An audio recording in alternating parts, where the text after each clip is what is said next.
میری زندگی کا مقصد تیرے دین کی سرفرازی، میری زندگی کا مقصد تیرے دین کی سرفرازی، میں اسی لیے مسلمان ہوں، اسی لیے نمازی۔ سامعین و ناظرین، میں آپ حضرات کے سامنے اسلامی زندگی گزارنے کے ایک اصول بتانا چاہتا ہوں۔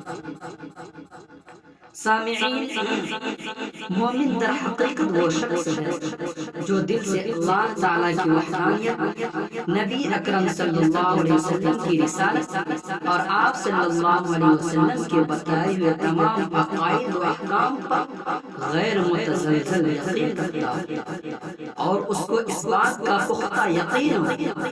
اللہ اور اس کے رسول صلی اللہ علیہ وسلم نے انسانوں کو جو احکام دیے ہیں وہی ان کی دین و دنیا کی فلاح کے ضامن ہے۔ اس ایمان کا لازمی تقاضا یہ ہے کہ انسان اپنی پوری زندگی اللہ اور اس کے رسول صلی اللہ علیہ وسلم کی ہدایت کے مطابق گزارے، جن باتوں کا اس کو حکم دیا گیا ہے ان کو بجا لائے اور جن سے روکا گیا ہے ان سے رک جائے۔ لہذا ایک مومن کی بنیادی صفت یہ ہے اس کی زندگی اللہ تعالیٰ کی مرضی کے مطابق ہوتی ہے۔ وہ اپنے ہر کام اور نقل و حرکت میں پہلے یہ دیکھتا ہے کہ اللہ تعالیٰ کی طرف سے اس کو اجازت ہے یا نہیں، اجازت ہوتی ہے تو کرتا ہے ورنہ رک جاتا ہے۔ چنانچہ اس کو زندگی میں اپنی نفسانی خواہشات کے بہاؤ پر بہنے کے بجائے اللہ تعالیٰ کی مرضی کے مطابق اثر ہوتی ہے۔ مومن کی یہ وہ بنیادی اور جامع صفت ہے، اس کے نتیجے میں تمام نیک اور اچھی صفات اس میں خوب بخود پیدا ہوتی ہے،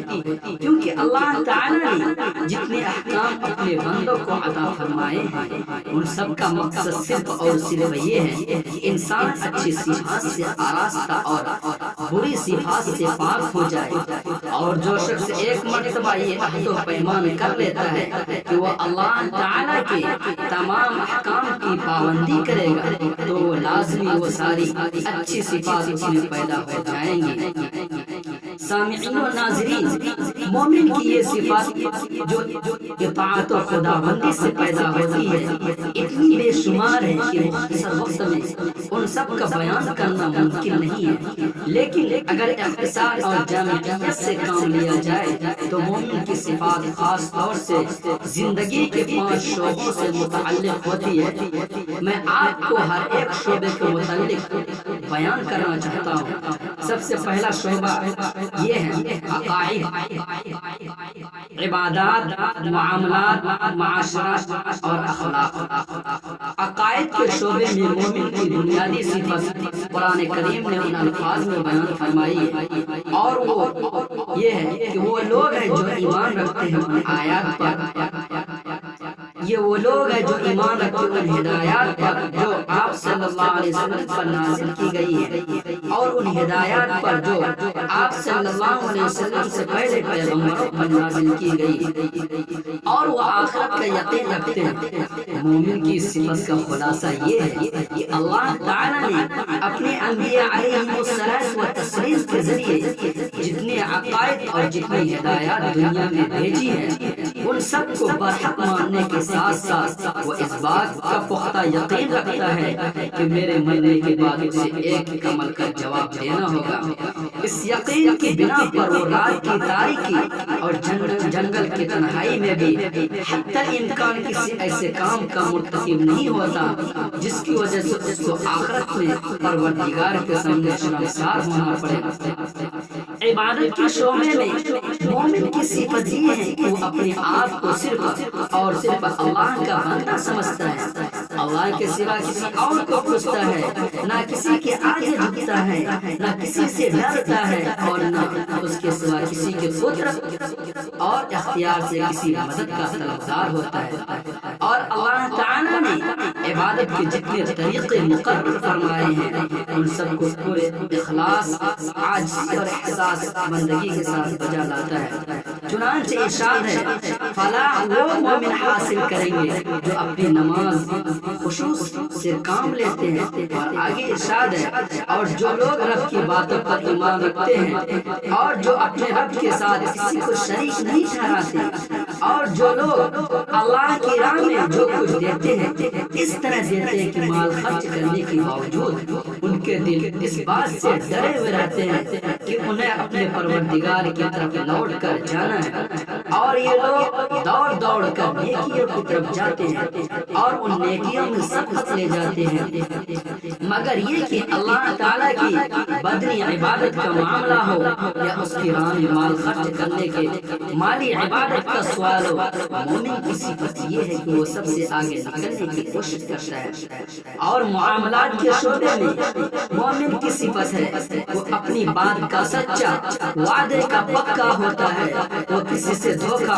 فریب بدعہدی کا معاملہ نہیں کرتا اور بے جا طریقے سے دوسرے کا حق غصب کرنے کی فکر میں نہیں رہتا۔ چنانچہ ارشاد ہے اور وہ مومن فلاح یافتہ ہے جو اپنی امانتوں اور اپنے وعدوں کا پاس کرنے والے ہیں۔ لفظ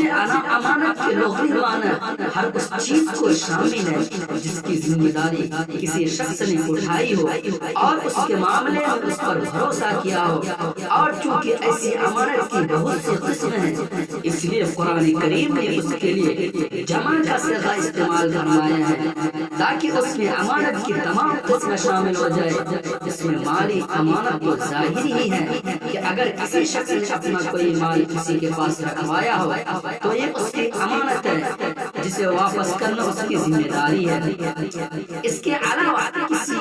کوئی راز کی بات کسی سے کی ہو تو یہ بھی اس کی امانت ہے، اور شرعی عذر کے بغیر اس راز کا کسی پر ظاہر کرے اس امانت میں خیانت ہے۔ اس طرح کسی ملازم کو جتنے وقت کے لیے ملازمت پر رکھا گیا ہے اس پورے وقت کو ملازمت کے کام میں لگانا بھی امانت ہے، اور وقت کی چوری یا کام کی چوری خیانت کے حکم میں ہے۔ اس سے معلوم ہوا کہ امانت کا پاس کرنا بڑا جامع لفظ ہے جس میں معاملات کی بے شمار قسم داخل ہو جاتی ہے، اور مومن کی صفت یہ ہے کہ وہ تمام امانتوں کا پاس کرتا ہے۔ اسی طرح وعدے اور معاہدے کا پاس کرنے میں بھی معاملات کی بہت سی صورت داخل ہو جاتی ہے۔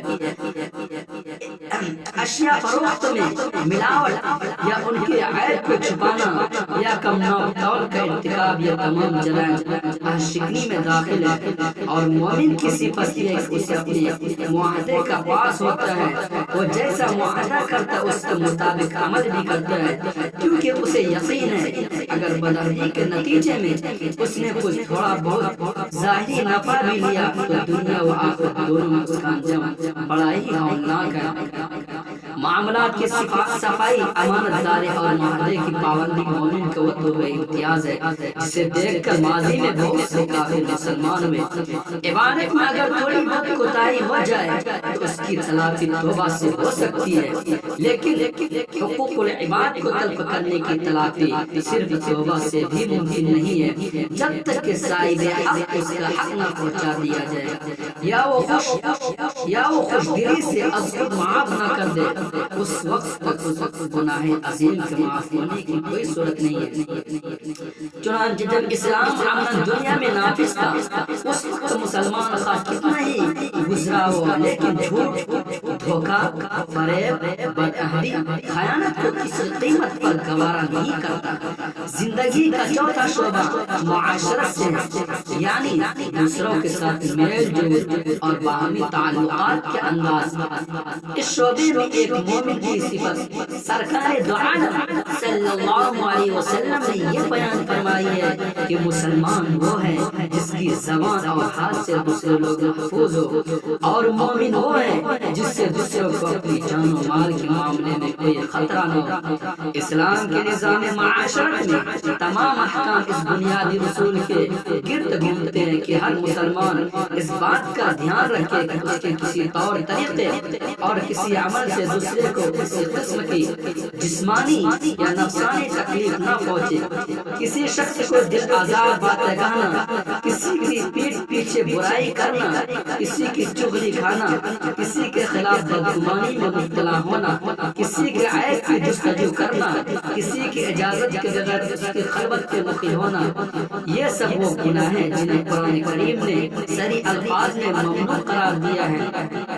اور ایک مومن کی صفت یہ ہے کہ اس قسم کی تمام گھٹیا باتوں سے مکمل پرہیز کرتا ہے۔ آخری شعبہ اخلاق کا ہے، اور اس شعبے میں سرکار دو عالم صلی اللہ علیہ وسلم کی تعلیم یہ ہے کہ مکمل ایمان انہی لوگوں کا ہے جو خوش اخلاق ہوں گے۔ خوش اخلاقی کا مطلب یہ ہے کہ انسان میں تکبر کے بجائے تواضع اور انکسار، بخل کے بجائے سخاوت، بزدلی کے بجائے بہادری، سخت مزاجی کے بجائے رحم دلی، جلد بازی کے بجائے تحمل، زبان درازی کے بجائے خوش کلامی، اور فحاشی کے بجائے عفت و پاکیزگی پائی جائے۔ اس سے مل کر اس کی باتیں سن کر، اس کے کردار کو دیکھ کر دوسرے کو انقباض کے بجائے فرحت حاصل ہو۔ خلاصہ یہ ہے انسانی شرافت کی جتنی اچھی صفات ہو سکتی ہے، ایک مومن کو ان سب کا مجموعہ ہونا چاہیے، اور جس شخص میں ان صفات کی جتنی کمی ہے اتنا اس کا ایمان نامکمل ہے، اور جو شخص ان صفات سے محروم ہے وہ قانونی طور پر مسلمان ہی کہلائے، لیکن جس قسم کا مسلمان اللہ اور اس کے رسول جناب نبی کریم صلی اللہ علیہ وسلم کو مطلوب ہے، اس سے اس کا دور بھی واسطہ نہیں ہوتا۔ اللہ تعالی ہم سب کو ان صفات سے آراستہ ہونے کی توفیق عطا فرمائے جو ایمان کا لازمی تقاضا ہے، جن سے مزین ہو کر قرون اولا کے مسلمانوں نے دنیا بھر پر اپنے عروج و اقبال کے پرچم لہرائے، اور آج بھی ہمارے دنیا و آخرت سنوارنے کے لیے لازمی شرط کی حیثیت رکھتی ہے۔